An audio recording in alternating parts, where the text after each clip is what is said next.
Hey everyone, Chris Lopez here, and welcome back to another episode.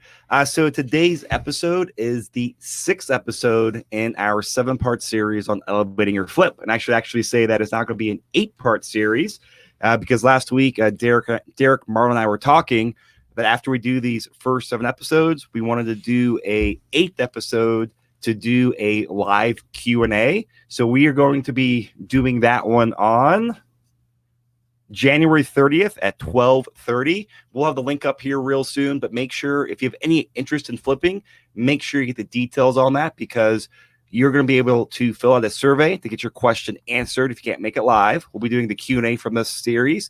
Then also we have 2 open spots in the studio that day. So we're going to invite 2 people from the audience to come actually sit in live with the show, be on microphone with us, and ask questions. All right, so as you can tell, my voice is weak today, so I'm going to turn over to Derek Marlin. He's going to talk about what we are talking about today and start walking us through his project management. Derek, good to have you back. Chris, thank you for having me. Appreciate it. So we're going to jump right into, we've done a ton of planning. We've thought about how are you putting your blueprint, your team together? How are you analyzing deals? How are you finding them? Lot of pre-planning with your statement of work and your budgets, your fixtures and finishes of how are you customizing your house and getting it to the finish line.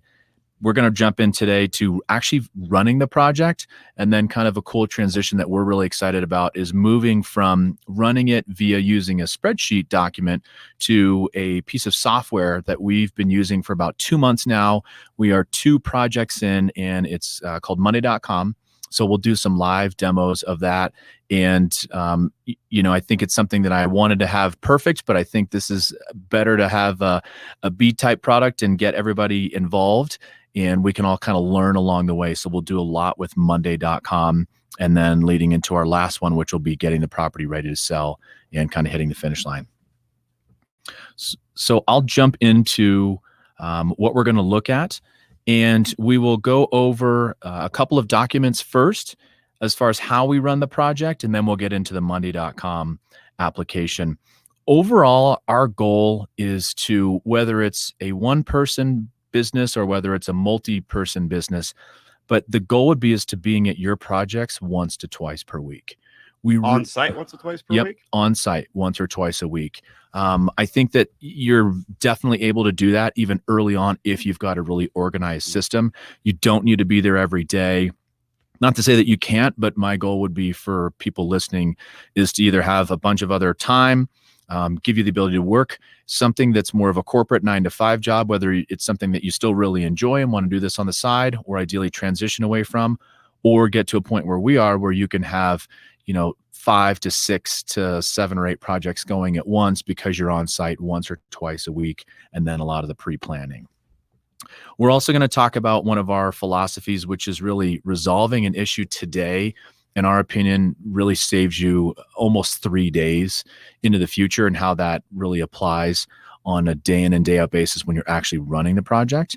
And then really a big component for anybody in this business is staying on track as far as your timeline is concerned and staying on budget. The other thing that we'll talk about is how we run our projects from a materials perspective.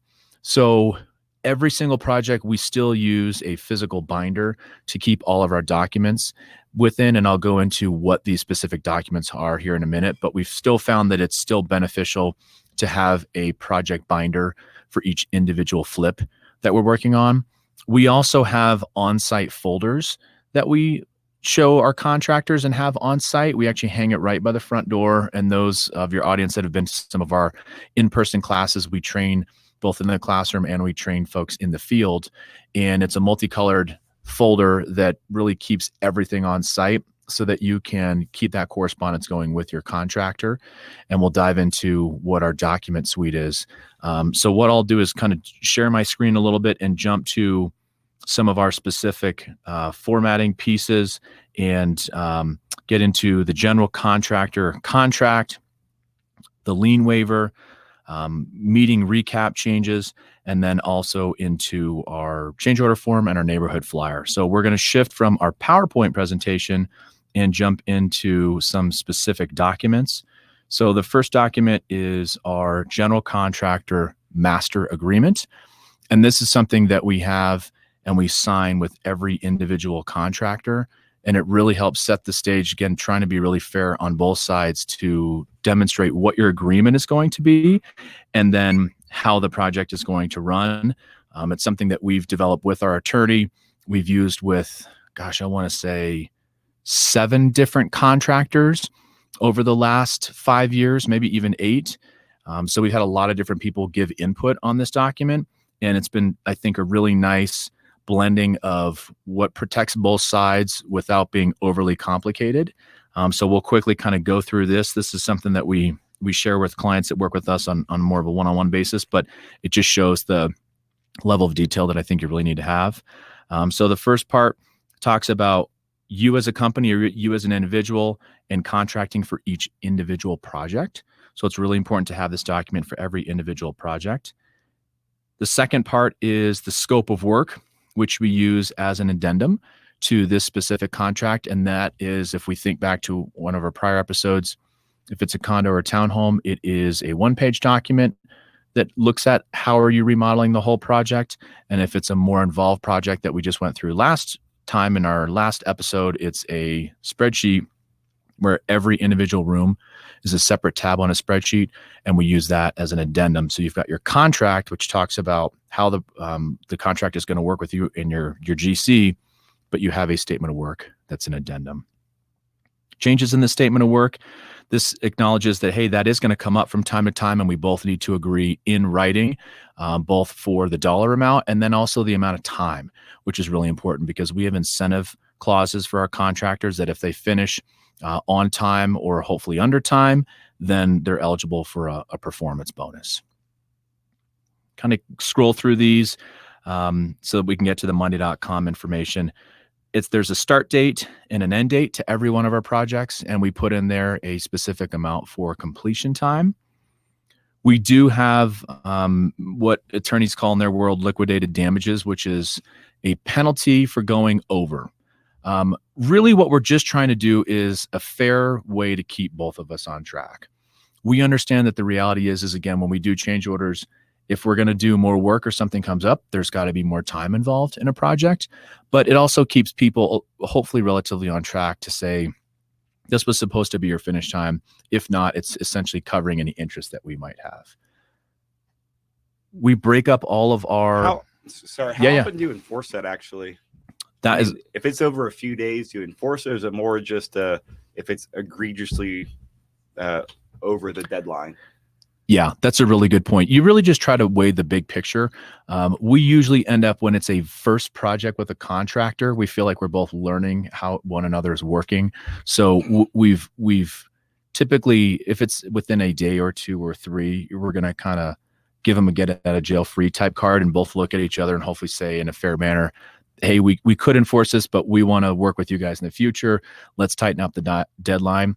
It becomes really apparent with the contractor if they are, and really what it ends up being is taking their crews and working on too many projects and not keeping yours going. If we're falling weeks behind, which luckily hasn't happened too terribly often, but from time to time, it totally happens. That's when you want to enforce that penalty and take it out of their last draw. So I think I'd probably have only done it in the last 5 years, probably 4 or 5 times. Okay. Yeah. So again, be on the same page, but kind of think big picture as well. And breaking up what our payments are, we like to do draws based on percentage of completion. And then also we pick specific guidelines or markers of when a certain aspect of the flip is going to be fixed to set our draw schedule. So if we are going through a project, doing demo, there might be a draw payment after that. If you are getting to hanging drywall, there might be a draw payment after that. If it's setting cabinets, you want to pick something that is relatively equal. We do anywhere from 2 to 5 payments for a typical project. So you want to be able to keep the amount of work that's happening ideally slightly ahead of the amount that you've paid so that if a contractor ever walked off the job, you haven't invested more money in the project than what you'd have to reinvest with somebody else. You also don't want to do them, every 2 or 3 days and you end up realizing, oh my gosh, it's been an 8-week project and I've paid 15 draws. Administratively, that's kind of a hassle, but it specifically says how many payments are we going to make and what's our time frame that we're going to make those payments. Part 6 is kind of really describes what we just went over, is saying, hey, we're going to pay you you submit an invoice to me, we'll pay you within 1 day, and to make sure that we're all progressing properly. Final payment is done when work is 100% done. And we also put in there that if there's any defects that we find, which usually is more just a matter of putting the property under contract, getting an inspection report back from an end buyer, and trying to tighten things up with that contractor, we essentially want to go back to them and say, if it was under your statement of work or your scope of work, hey, let's include that in the cost. Definitely, probably 50% of the time, something might come up that wasn't in their scope of work. We still want to hopefully have them do the work, and we're happy to pay a change order amount for that. We also want to make sure that they're carrying liability coverage, so that if somebody slips and falls or somebody gets hurt on the job, they've got coverage. We also have coverage as well, and that they've got workers' comp on their employees. Their subcontractors have workers' comp on their employees. Taxes, it says that, hey, we're paying you net amounts, and you're responsible for paying whatever type of taxes. We're not going to withhold anything. Again, more insurance. We want to make sure they've ideally got a builder's risk policy for any type of issues that come up. And we want the building site or the job site to be clean. And again, if something happens and it's because their job site is a total disaster, that falls more on their side of the table, versus if everything's clean and somebody slips and falls, it's a little bit more straightforward. We do want our contractors to have a bit of warranty, if you will, even though it is a property redevelopment or fix and flip. We like for folks to cover, again, what's in their scope of work for about 9 months. We figure that you're not quite as comprehensive as a new home builder, but we've got to all collectively be able to stand behind our work and make sure that at the end of the day, if something goes wrong, that buyer is going to call me. They're not going to know what contractor worked on the property. So we want to be able to hopefully go back to our contractor and say, let's put our heads together and fix this and figure it out. Assignment talks about we have to know in advance, separate from a subcontracting relationship. They can't just take my contract and my work and say, hey, I'm going to have a completely new crew be on site and doing all the work, and I'm going to show up once to collect your first check and then at the end to collect your last check. You can't assign this amount of work separate from a contractor. Severability talks about that, hey, if there's one part of our contract that is not enforceable for any particular reason, that everything else in the contract stays in effect. Successors and assignments, that's talking about making sure that anybody that they have that's appropriately being able to sign on their behalf can sign the contract. Again, we don't want to go to court with anybody either, so we'd rather go to mediation if there is a dispute. So again, we did have an attorney draft this to protect both sides, but there is I've never, knock on wood, luckily had to go to mediation, never had to go to court. We typically can always work things out for both sides. And then the last part is talking about what are our attachments or addendums. So typically in most of our properties, we've got our budget that is an addendum, and then we've got that statement of work. So everybody signs, each person gets a specific copy, and we kind of plug along. So that is our contractor agreement. We'll also go into the notes. So again, this is really important. When we're running our projects, we've got a standard form that both I use and my project manager uses, so that every time we're on site, we're filling in this data, and it has the specific information on the property, what's the date and who is at the meeting. And then we have a starting amount of data from the main areas where we're typically talking about for a particular property. This is your blank one. After your first meeting, you essentially take these notes, and it's everything that you talk about when you're walking through a project. So we just found early on that there was so much gray area, and it was, well, remember we talked about this, or I didn't think we talked about that. It's like, no, I literally wrote it down. We show up at the next meeting with a recap of our notes. We use that for meeting number 2. We jot new notes. And then for meeting number 3, old one gets put in the binder or saved in Google Drive so they can access it digitally or kept in our binder. And then we talk about the notes for, let's say, the third meeting, and you're always building on the prior week's meetings. So you talk about all the different areas of what needs to happen, change orders, issues, good things, bad things, anything else that's come up with renovating the property. The next section is change orders. So again, we talk about what are we doing? What did we agree to? How much time is it? And what is the dollar amount? And then we always have a follow-up. What do we as a company need to do, or a staff? And then what do our contractors need to do? So again, just thinking of it, it seems, sometimes a little bit of overkill. I think the contractors sometimes think, man, this might be a bit much, but it totally helps all of us out. So we have a project recap every time that we're on site. Plus, it helps me from a staffing perspective. If I'm traveling or we've got multiple projects where I might have one of my managers be on site at one project versus me at another one, I can pull this document up, know exactly what both folks talked about. So that's our project recap. We'll go over this one quickly because we did talk about this in a prior episode, but we do have this on site. And this is a flyer that we have at every property.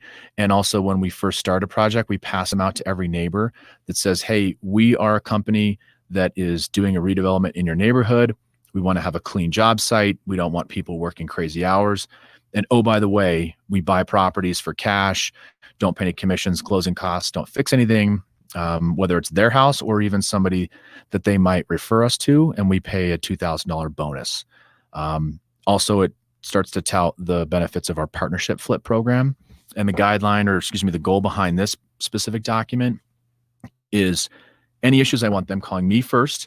Whether we've got permits on it or not, I always want to be their first contact rather than them going straight to the city or to other neighbors. We can typically diffuse any situation, being fair about it. And then again, it's a great business development tool.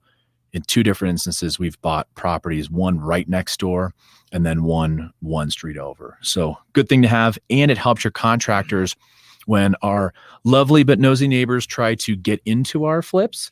I just tell them, hey, give them this piece of paper, tell them it's a liability, which it is for them to be in the property. We don't want anybody to get hurt.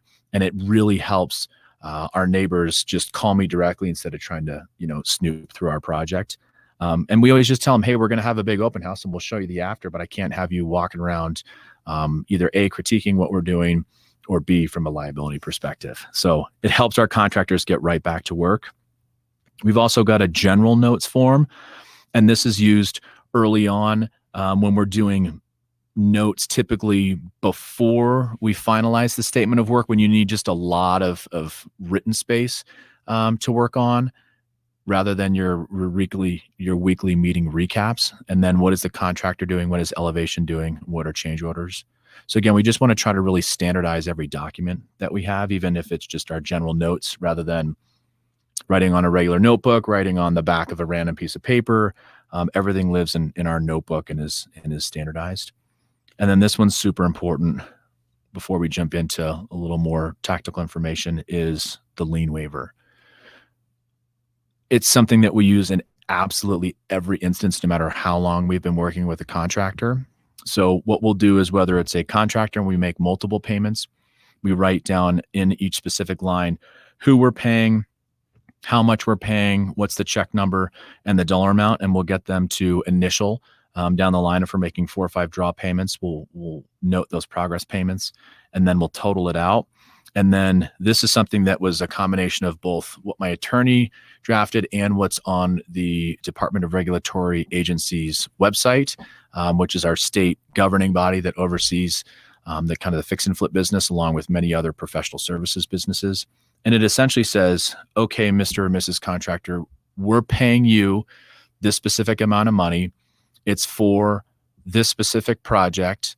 If they give me an invoice, we put an invoice number to it, and we put the specific property on it. It says that we have paid you, and the big thing is you have paid your subcontractors for that dollar amount, date it, and sign it. We also have every sub, if we're paying them independently. A good example is a lot of times we'll pay roofers independently, so our contractor doesn't have to foot kind of a big cash flow type of bill. We'll have them sign it. So this is absolutely probably one of the most critical documents, because it proves you are paying them, and ideally they are paying their subcontractors. We have had to lean back on this a couple times.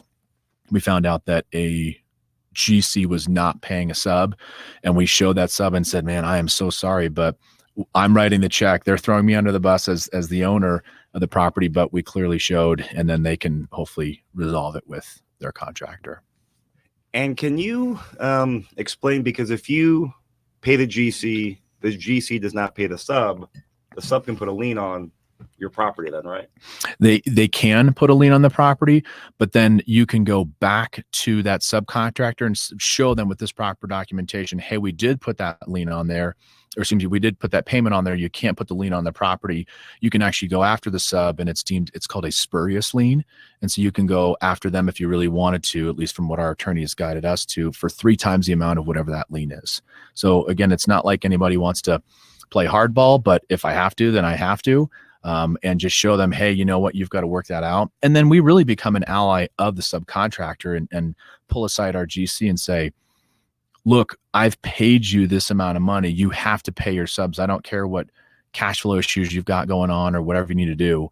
So yes, theoretically, they could put that lien on there, but we can typically go after them for that. And when you explain that to them, or usually a 1-page letter from our attorney quickly explains that. But yeah, they can, but there's a practical way to move forward past that. Well, this is just good for people to know, for them to follow, because I've talked to a few people where they've been caught in those situations where they pay their GC doesn't pay their subs. Right.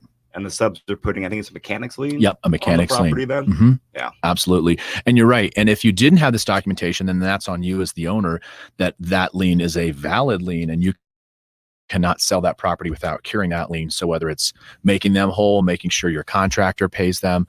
But yeah, this is a super key, important part of our business. And usually, ideally, we've had more payments to make to the GC. It usually doesn't end up being the last one. So we'll say, hey, you've got to pay them, or else I'm obviously not going to pay you your last payment too. So, again, it's you don't like to have things go sour, but it's the way that things do happen from time to time. And having this paperwork is just such a key part of the way to run a project. So again, that's kind of the way that we help run every one of our projects from our document suite, if you will. And then we'll get into our Monday.com application. So I'm going to click over to, all right, good. It is live and working. Hopefully your audience is able to view this as a webisode rather than just the podcast, because this is one of the few episodes I feel like really is nice to see in person. But I'm sure people have seen a lot of advertising for this, but we took... Sorry to interrupt you here. Yeah. So if a lot of people are listening to this, click the show notes. There'll be the YouTube video. You can fast forward to probably around minute 22 or so, it looks like. Yep. And you will see this because it is a detailed project management system. And it's one of those things where the visual is worth 1,000 words. Yeah, no, thank you. That's a huge benefit. I think this would definitely be one of the ones that people would want to watch the episode. And so we went from having this document in a spreadsheet that was about 100, kind of ever evolving, about 110 total steps, from how are we planning for the project and major components, to how are we actually running the project and running the rehab. So we have a whole separate section for running the rehab. And then we have a whole separate section for what materials are going in the specific project. And then we have a final section for what are we getting ready to do to list the property. So what I love on this one is it is a subscription-based software. We're actually super excited. We're in the final stages of getting approved, or we have been approved, but setting up the partner program through Monday.com. So through this company, they are called boards, and you can select from about 25 different boards. You could have the classic, let's say, sales tracker. You could have it as a to-do list. You could have it in all these different administrative functions, but we're actually finalizing how to run a fix and flip. So ideally, we'll kind of have this cool elevation board as a predetermined way that will be set up in our fashion to help run projects. And that's basically like the template or all the task list on how you do things, right? Exactly. Yeah. So it'll be a pre-populated template that people can use. And I'll kind of go from left to right, which is, and you can add as many columns as you want. Right now, we've got 5 different columns. The first column is the general heading of what's going on. So we have, let's say, step 1, lockbox on the house. And again, it seems simplistic, but you really want to try to think of Am I training somebody who's never done this before, or bringing on a new staff member and you were managing this remotely? They have to be able to follow every step of the system. Yep. And what always has helped me is, I mean, it can seem silly to get this detail, but make every single thing a single focused action item. Yeah. Like a lockbox of the house. Yep. One item. Check it off when it's done. Yeah. I mean, it totally is. And this is something that, again, we're now 2 projects deep into this. So we are really continually ever evolving. I could see this getting up to almost a 150, 175 step process, without trying to go overboard, but again, just making it super, super detail oriented. The thing that I like is there's an area for a comment that you can put in there so that you're not making it too terribly long and you're putting in detailed notes under a specific line item. You've got then a staff person of who's working on that specific point within your project. We've got certain areas where we've got multiple staff members. So one of our detailed line items is finalize the scope SOW, statement of work and budget. That's both my project manager, Daniel, and that's myself. Then you go to the status tab. And so with this one, it's just a simple click and you can decide, you can customize it, or again, we've currently customized these ones. So kind of the way that we're deciphering our acronyms is WIP, which means work in progress. So that's yellow. We try to think of things as green is done, yellow is it's midstream, red is there's an issue, or black is there's an NA. Also not started is another one. So we'll go from not started, work in progress, there's an issue that needs to be addressed, or NA. And you just change these. We change these. My project manager changes them on a weekly basis. Or if I'm doing this myself, I'm changing them on, or he's doing daily. I'm looking at this weekly. And you just update, and I can then pull a master list also on my back end of everything that's work in progress, let's say, for multiple projects. And you can see across multiple boards exactly what's going on. And then the function that I really like is then there's a timeline associated with it. So we can allocate, for example, finalize our statement of work and our budget. That has a 2-day marker placed on it. And then you can actually go to a timeline view instead of a list type of view. And you can look at a calendar, whether it's on a daily basis, a weekly basis, or even a monthly basis. And it can show you of whoever that staff member is supposed to be responsible for a certain aspect of the project. You can see exactly what's going on a day, on a week, or on a monthly basis for every aspect of the project. So we'll click back to, we'll get out of our timeline format and we'll go into our main table format without kind of going through every single specific aspect. But it is, again, starting from putting a lockbox on the house, if we need to get an engineer in there, doing a sewer scope, building out your statement of work and your budget, hauling away trash, having our cabinet designer come in and placing cabinet orders and vanities. That's one where you're almost looking at it in 2 different aspects. You have to do the ordering really early on in your project, and then the install happens later. So this is the classic example of, man, if I don't have a step-by-step system, I get a third into the project and say, okay, it's time for cabinets. No, you should have actually ordered those literally before the project even started. So it's a step-by-step way to look at how are we planning the project. And before you scroll down the next section, I see you've got, I'll call these subsections here. Project planning is one we looked at. Yep. And is this, because you've read about a third of the items you had on there, this is all stuff you're probably doing while you're under contract before the property closes? Correct. And that way the next section is great. All of our planning is done. Property closes. Day one, we go to the next section, which is rehab. Yep. Which is the new task list, right? Yep. That's exactly right. And this is only for you. Your contractors don't have access to this, right? Correct. Okay. So this is for you and your team to manage your multiple projects. It is. What you can do is, I feel like we could probably get there with some more tech savvy contractors. Monday.com has a great app for your phone, or my project manager might get a small iPad so that you can do on-site tasks, take pictures of a specific issue, put it in a note, forward that to the contractor. The nice thing is the contractor doesn't have to subscribe to the service necessarily or see all the different things that you've got going on as a company. And again, they break it up into what they call boards. And so you don't want to share all of the things you've got going on with your company. You can make one specific board, which would be one specific project, as shareable, and then that contractor can access it.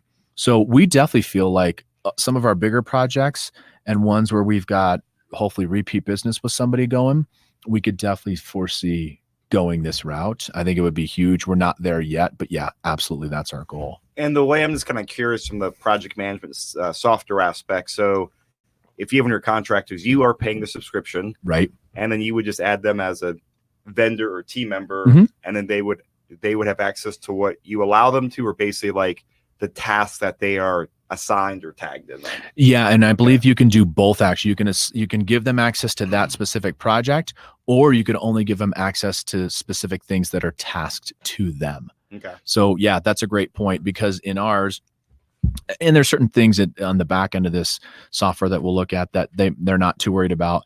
They're finished with the project. They're not worried about when are you scheduling the cleaners, when are you putting the lockbox, when are you running comps to sell the property. They're really worried about their specific aspects. So we're still learning the functionality of this, but yeah, you can absolutely share certain aspects with them. That's a great point. And then you're right, we dive right into the rehab, and you can create as many top tier sections or as many subsections that you want. It's relatively infinite. But one of the things that I like is I can do real-time notes and updates. So this is for a specific condo that we're working on that's been pretty nice and pretty straightforward. So we don't have a ton of extra notes. But for example, under the rehab, we have update the statement of work after we've done the demo, like we talk about. They call it a conversation, which is essentially a note. And it says, from my project manager, chatted with our contractor about using reclaimed wood or shiplap as an accent wall. We're extending this detail to the backside of the knee wall to the kitchen. So you can add as many notes as you want to. And what I like is you can then take this specific note and you can pin it to the top, which means move it up. You can copy it as a link and send that link out to a contractor. You can delete it. The other big thing is you can share it. So if my project manager is getting with my acquisitions manager, who in our company is in charge of a lot of our design elements, and say, hey, I need the fan light combo for the master bedroom. I don't see it in our fixture and finish for some reason. What is it? Then they can ping each other back and forth. So what we're really trying to gear this towards is getting away from using your email inbox or text as a notification. And I want my team to hopefully, and I need to get better at it as well, of coming in each morning, opening up your inbox, but also opening up your monday.com inbox. And then it's only your specific tasks for each project that are assigned to you. And I'll kind of give a quick demo of that, of what your inbox looks like. Is it gives you the ability to run your specific task just for you instead of somebody else. So again, we're kind of going down without, this kind of gives a good sense of how many steps that we have. Is we've got update the statement of work, rough HVAC, rough electrical, rough plumbing. Again, it kind of helps keep your thought process and your timeline streamlined so that you don't miss any steps. It allocates specific staff to it. And then when something's done, you just change your color coded scheme. Again, you can add, you can delete, you can do whatever you need. You update the specific timeline, go down through your project. Let me ask you a question about this. I'm just getting this is I'm really curious. It's more from the whole project management system. You got the timeline column. Yep. And I see a lot of these are date ranges, December 5 to 9, December 3rd to 5th. So this is the date range for the due date. Is that the way I'm reading it correctly? Yeah, it's either due date or it's the amount of time that's been allocated for that specific aspect of the project to happen. So when I'm looking at, we got tile here, you're hovering over, it says 3 days. Yep. But if you take your mouse over, it says December 4th and 6th. So if you are in here reading this, does that mean it's that's when they're doing the work? is what you're projecting, or what does that mean Correct. exactly? Yeah, for us, that means that is when they're doing the work. Okay. So that we can look at this timeline, and my project manager does an amazing job of going in right when we start and building out the project. And then we update it on a weekly basis, or he updates it more so even on a daily basis. And we can talk to our contractors of, hey, are we on track? But this is to look at it almost from an outside perspective or a manager perspective of how is the project moving along, and does it make sense that, you know, for example, for cabinet doors and hardware, it's a 2-day project and we don't have it listed as a 5-day project, or I know it's going to be finished in this instance by December 6th. So yeah, that's a great question. We want to make sure that it runs smoothly. And then this is, I'm assuming, matches with when the contractor subs are scheduled to come out and do the work. It's also correct. Okay. Yep, that's 100% right. And then we can also print this. So rather than, again, going from what was our Excel spreadsheet format, is we can print this and we can hand it to our contractor. So if you've got somebody who's savvy enough to look at it digitally, I think that's ideal. But a lot of the folks that we use don't want to kind of be hassled in their instance of technology. So that's okay. Let's just print off this project, or more so go to the timeline format and walk through it with them to say, hey, we're on track, or are we not on track? I think it helps them understand when we push back and say, when they say, oh no, we're right on track. It's like, no, well, no, here's our timeline, and we're definitely going to fall behind. Don't wait till the end and have kind of excuses for the middle of a project. So another question on the system, when you go to file print, yep, does it print off in a nice format, or is it like an Excel spreadsheet, which can sometimes be a nightmare when trying to print it? Good point. It's definitely better than an Excel spreadsheet. I feel like that's an area where we're trying to give the software a little bit of feedback, that would be a better application, or a better presentation, I should say, of how it prints out. So it's better than Excel, but I don't think it's perfect quite yet. When we do print, it's more in the timeline format, more like a Gantt chart. That prints a little bit better, rather than the task format definitely feels a little more Excel. So that's something that we're trying to give feedback as it pertains to doing fix and flips. And they'll probably be a little more receptive than Microsoft will be on printing things, or feedback, I would imagine. Yeah, I think that's a really good point. And they've been great. I mean, it's a super fantastic tool that I think a lot of people are using for a lot of different ways to run their business. And what I loved about this is it is 10 times more organized than any type of kind of personal to-do list or even spreadsheet. It's much more intuitive, but it's not over the top. I know there are, of course, commercial grade, project management software pieces out there. Those were just so far above, what we needed for running single family flips, or even, let's say, small multifamily that we do. So I know there's great high-end product, but there just didn't seem to be anything in the middle, or there was tons of personalized entry-level applications. But we feel like this is going to be a really cool kind of advanced, but let's call it midstream type of product that I think a lot of people can use. And I'm excited to, come back on in, let's say, a year and kind of represent how we evolve with this. But they've been, as a company, really great to work with. So then, we go from rehab, which is, again, every step of the renovation project, to the actual materials. So again, if you've got somebody on staff, or you want to break out what materials are you supposed to be ordering, and here's a good example of. So this is for ordering materials. Yep, this is for ordering materials and keeping track of what are we putting in there. So it's converting your fixture and finish package that we talked about in the last episode to the practical use of what is actually going in the specific property. And so a good example is we had cabinets as one of our materials that we ordered. We've had a couple different issues with 3 items were on back order. 2 of them are base cabinets, which then would delay us doing a template and putting in the countertops, which then affects and delays our main contractor from laying the backsplash. So these are really important updates that we put in, and then we update when everything is supposed to be back online. So, you could have 3, 4, 5 different notes or comments, as they call it, in Monday.com to keep you updated on exactly what's going on and what needs to be resolved. And it's nice because, again, it's kind of that whole that we've all been trained on since we were kids is, red, green, yellow. You can quickly glance at a project and know, oh man, let's quickly go to the red. What issues do we have to tackle? Green's going well, and yellow's kind of work in progress. So from materials, you've got cabinets, your vanities, your light fixtures, your backsplash, what stain color are we using for the hardwood, what type of interior paint colors, kind of anything that you're putting in this specific project. And then we jump down to our last section, which in many instances is getting turned over to either a real estate professional and an agent to list your property, or like us, if you've got a team member in-house that lists things, then it's all the different checkpoints of what they need to do.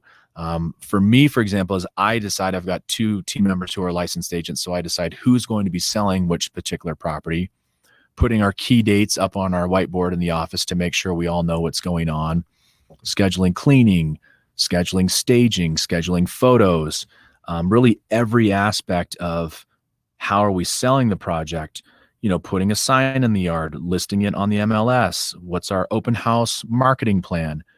Then, okay, great, we go under contract.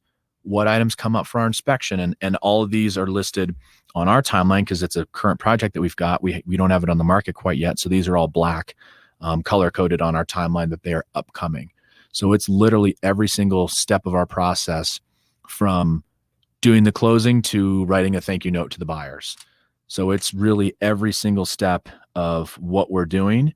And it's been a huge tool. Again, we've only used it twice, but it's something that I'm really excited to see. How do we evolve and continue to use this type of software to run really efficient projects? And our long-term vision is that we own apartment complexes in Cincinnati, Ohio. I think we can really take this, lean towards probably more tech-savvy contractors, but start to hopefully flip in other markets. Or it truly, I think, is going to help you scale 10 times better. And then when we get our fix and flip template approved, ideally we can, let's say, work with clients and they can subscribe to this and use the Elevation Flip template and cut out, tons of work and hours that we put into developing the way this is going to, I think, play out. A couple things I just want to point out here that I've just some like higher level patterns I've noticed is that, it looks like you're using this technology very, very well just from the layout of it. Mm-hmm. And I've been in my fair share of project management systems, so I know the layout. I can generally tell if something looks good or not. Right. And mine often don't look good. I'm not an expert at outline project management, so sure. I will say that publicly. Yeah. No, thanks. But what I really like, and your bigger plan, is that technology will amplify whatever you have. And the reason you're able to step in here and successfully do it is because you've spent years building your process. You've got the spreadsheet stuff, and now you're taking it up a notch, and technology is just going to amplify what you have. Yep. And if you have zero times anything is zero, or 0 times something that's, cruddy is going to be still cruddy. Yep. But you have something great, and now you can really just amplify things and scale a lot more.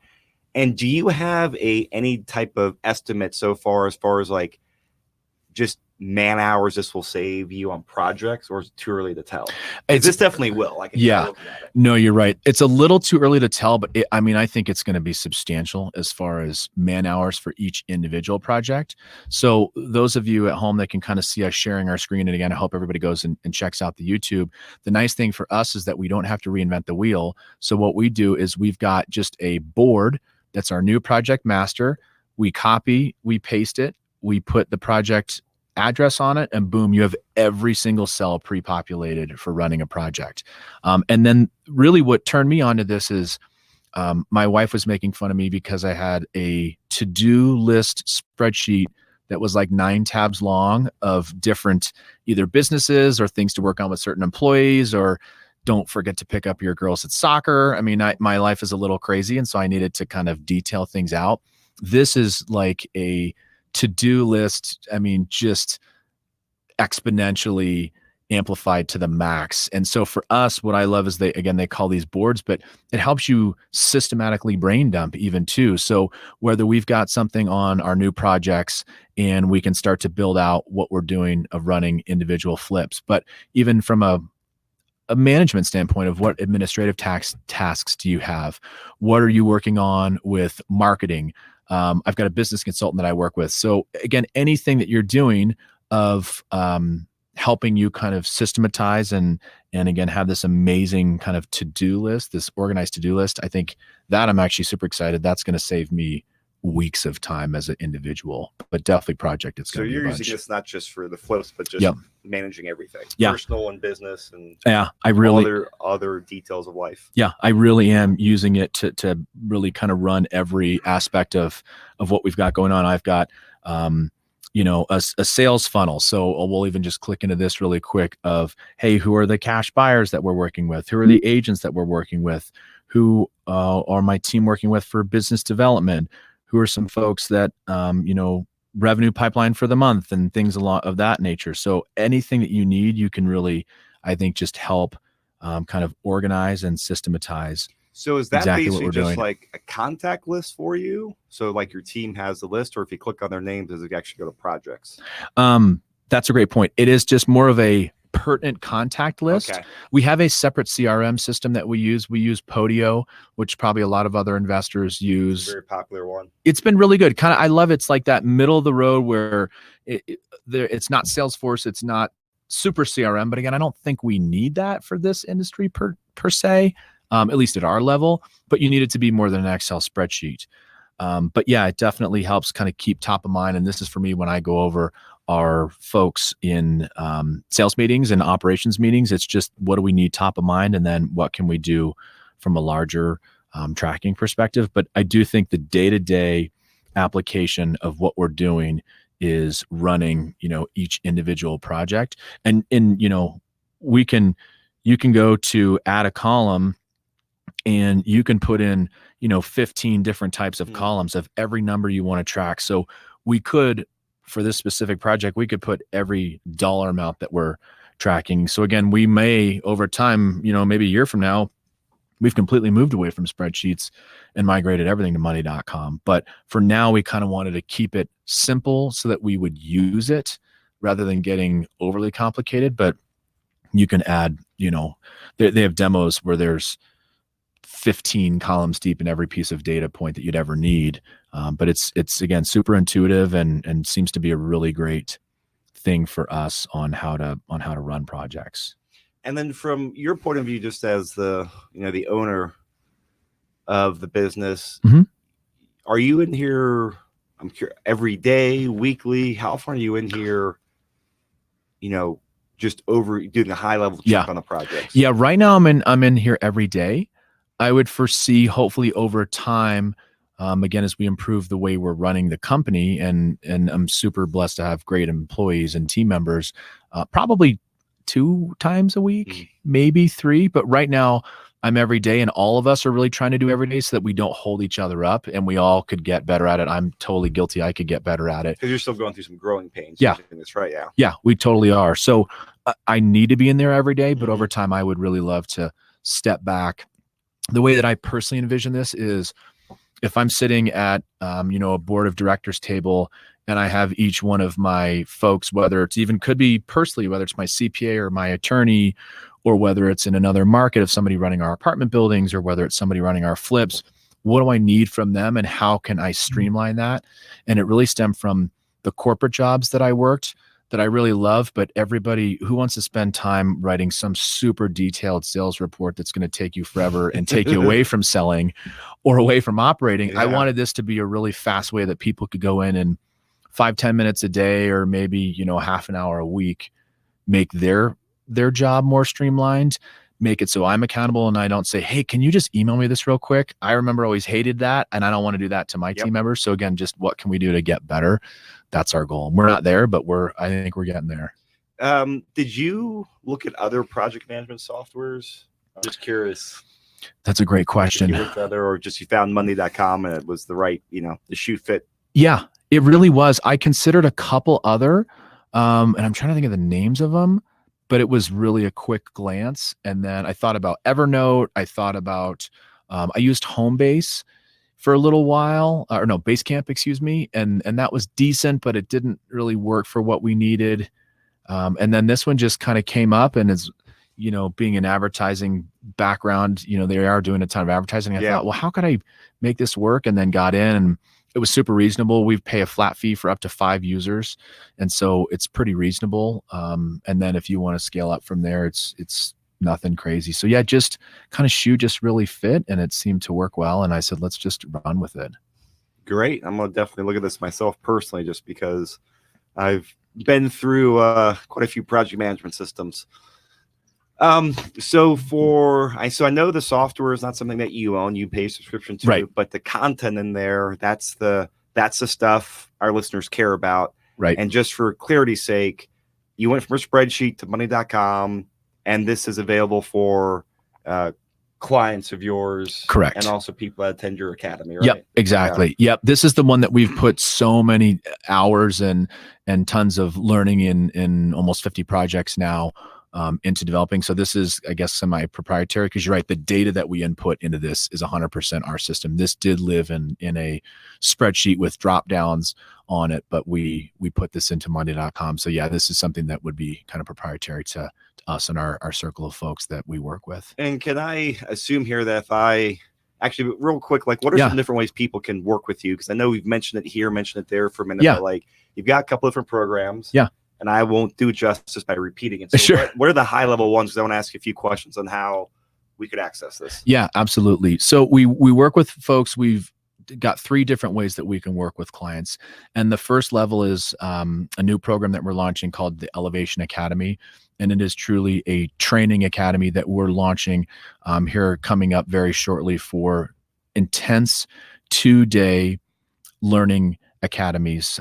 Some people call them seminars, but I feel like this is in person. Yeah, this is in person.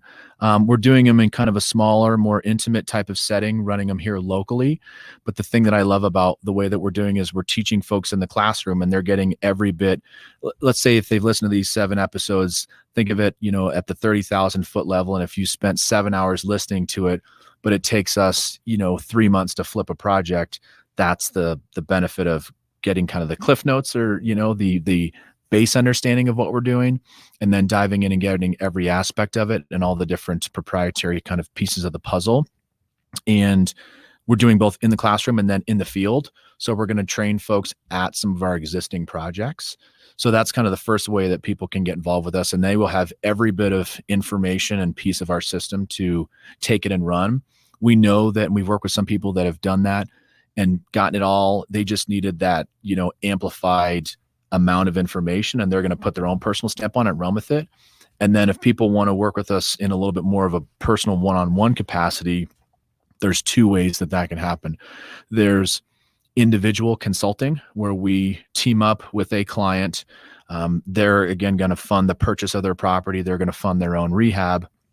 And we're going to help take them through every step of this process, so they get all of our educational components, and we meet with them on site, and then we meet with them in the classroom on a weekly basis.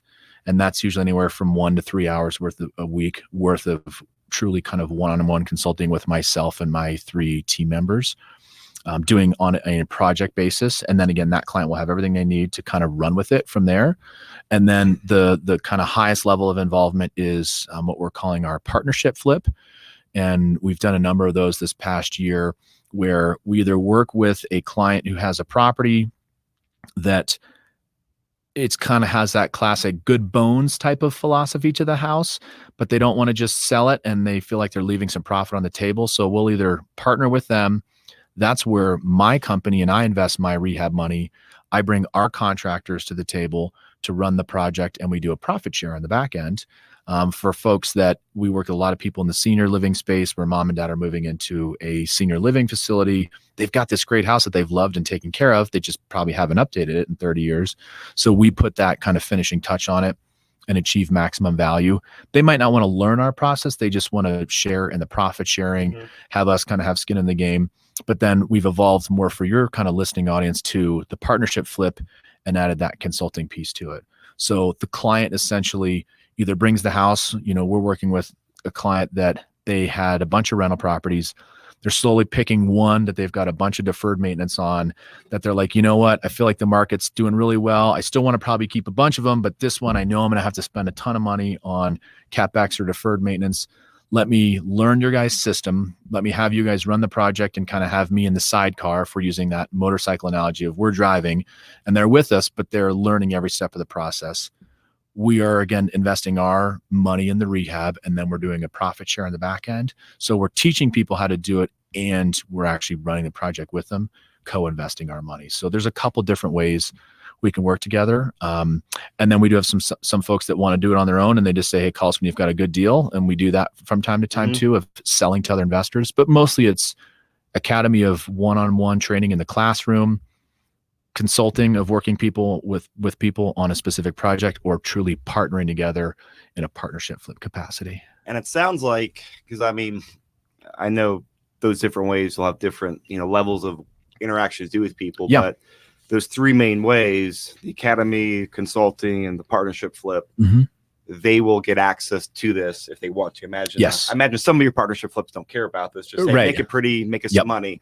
But the people that want to be involved, they can get, in my mind, it's two things. It's getting the access to the tool. Yes. But then it's getting, for lack of a better word, coaching on how to use the tool. Yep. So they'll get the tool and help on using the tool. 100%. Okay. Yeah, they'll get the tool. They'll get help on using the tool. And then that's really one of the reasons why we developed the academy, is thinking of it from a continuing ed type of basis. We're continuing to evolve the business. And so a good example is, we talked about, how do we know what's current and how do we know what style sells a property?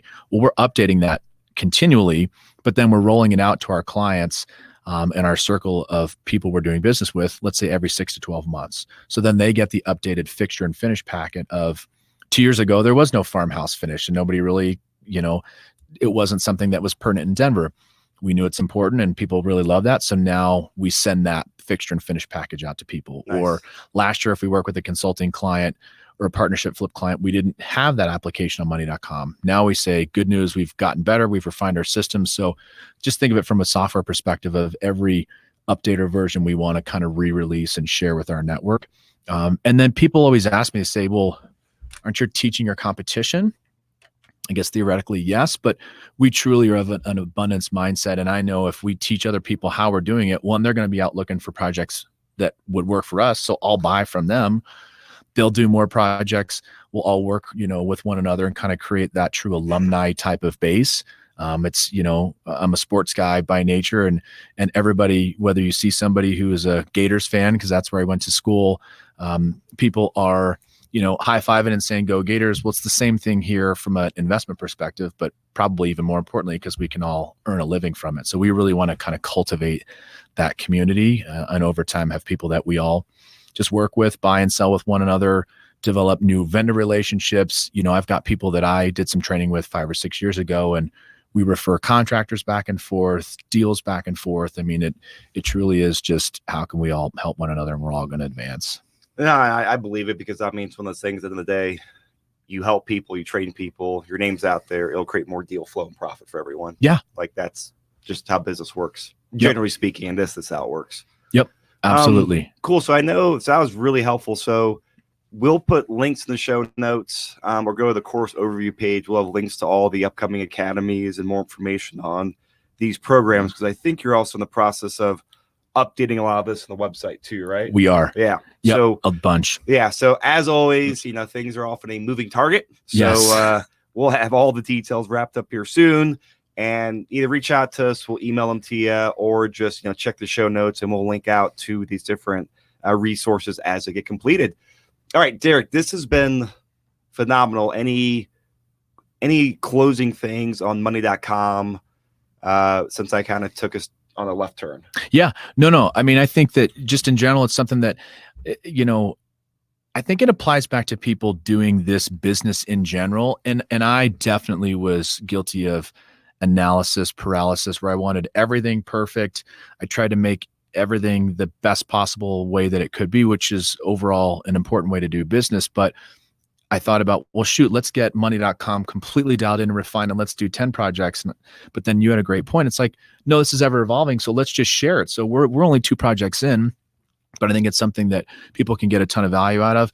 There could be people flipping in other parts of the country that might have already used this, and hopefully will, reach out to us and say, hey, think of it this way. So no, it's definitely kind of a collaboration and something that's ever evolving. And then when we teach our classes here locally, or we do our stuff on site or for our academy, we're going to be just repopulating, the most latest and greatest way we're doing this.